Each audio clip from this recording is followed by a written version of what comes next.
La gran conmoción producida en la sociedad internacional a raíz de los hechos ocurridos durante la Segunda Guerra Mundial llevó a establecer concretamente la prohibición del uso o amenaza del uso de la fuerza en la Carta de las Naciones Unidas adoptada en 1945.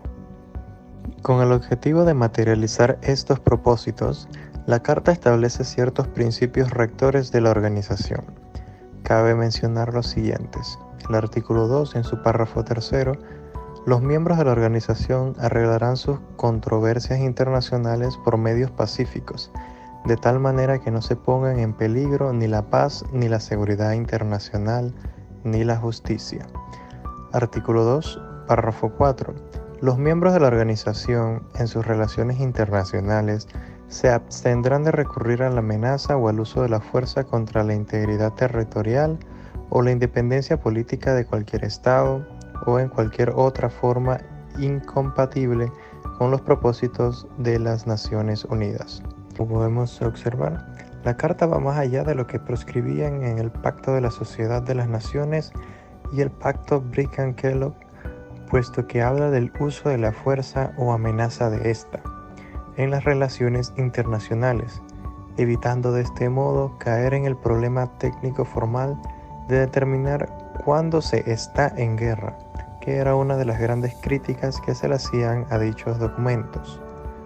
Hay que tener en vista, tal como se expresa, además que existe la obligación de solucionar las controversias entre Estados por los medios pacíficos.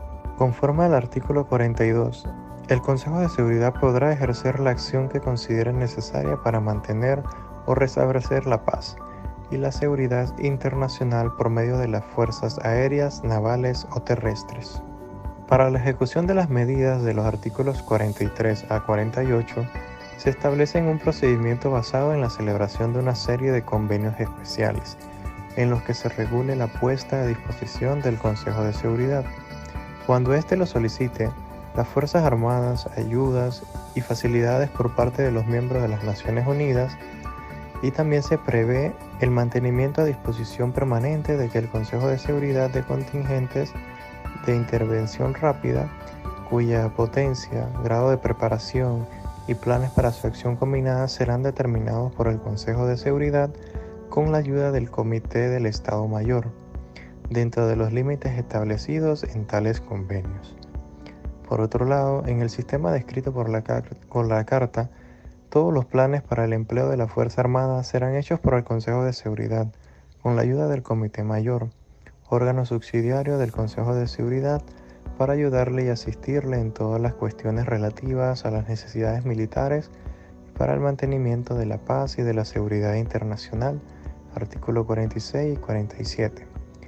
El Consejo de Seguridad también determinará si la acción requerida para llevar a cabo sus decisiones será ejercida por todos los Estados miembros o por alguno de ellos.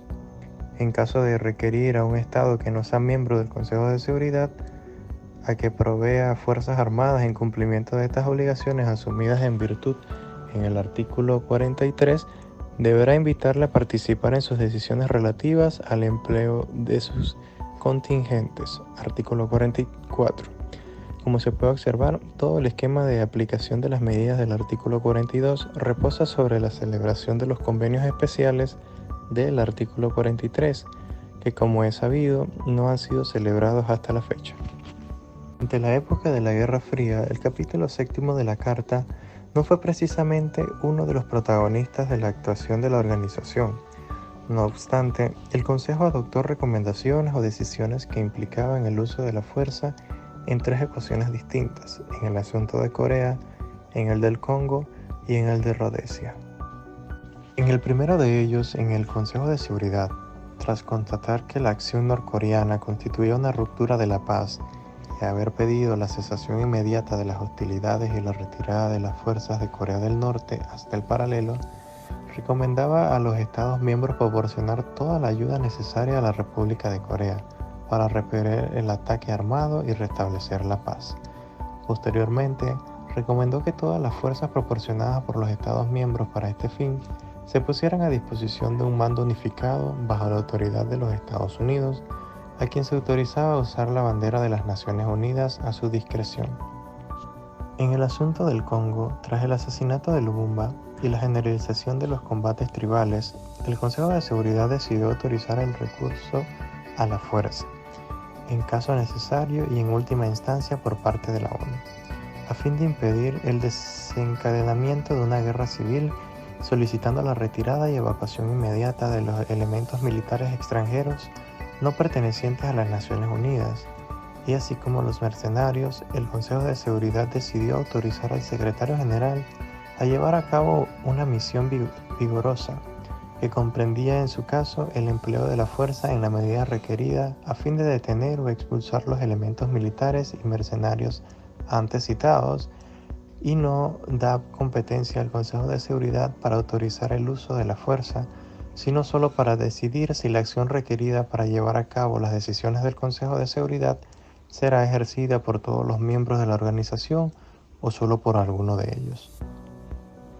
El inicio del pretendido nuevo orden mundial en el que nos encontramos lo fechamos a efectos de este trabajo, en la redacción de las Naciones Unidas ante la invasión de Kuwait por Irak. Con independencia del contenido concreto en este nuevo orden, a los efectos de nuestros estudios, observamos que el Consejo de Seguridad, en su función de mantener la paz y seguridad internacionales, va a empezar a utilizar con más profunción las medidas que implican el uso de la Fuerza Armada para hacer efectivas sus decisiones. También el Consejo de Seguridad ha adoptado este tipo de medidas o ha autorizado su uso en distintos grados y por distintos entes, en 5 conflictos diferentes: la invasión de Kuwait por Irak, el conflicto de los diversos estados que han surgido de la antigua Yugoslavia, en Somalia, Haití y en Ruanda. A efectos de una exposición más sistemática y en la medida en que algunos de los conflictos se han producido de diversas autorizaciones de carácter distinto, y sin embargo en conflictos diferentes se han producido autorizaciones similares, podemos agrupar las mismas en 5 grandes grupos. A. Autorizaciones a operaciones de las Naciones Unidas, actuando en virtud del capítulo 7 de la Carta para usar la fuerza en el desempeño de su misión. B. Autorizaciones a los Estados miembros actuando nacionalmente o por medio de acuerdos u organismos regionales en virtud de los capítulos 7 y 8 de la Carta, para usar la fuerza a fin de garantizar el cumplimiento de medidas de embargo previamente adoptadas por el Consejo de Seguridad. C. Autorizaciones a los Estados miembros actuando nacionalmente o por medio de acuerdos u organismos regionales, en virtud del capítulo 7 de la Carta, para usar la fuerza a fin de proporcionar apoyo a las operaciones nacionales en el cumplimiento de su mandato. D. Autorizaciones a los Estados miembros en virtud del capítulo 7 de la Carta para usar la fuerza a fin de garantizar el cumplimiento de medidas de embargo adoptadas previamente por el Consejo de Seguridad.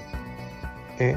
Autorizaciones a los Estados miembros en virtud del capítulo 7 para que usen la Fuerza Armada a fin de restablecer la paz y la seguridad internacionales.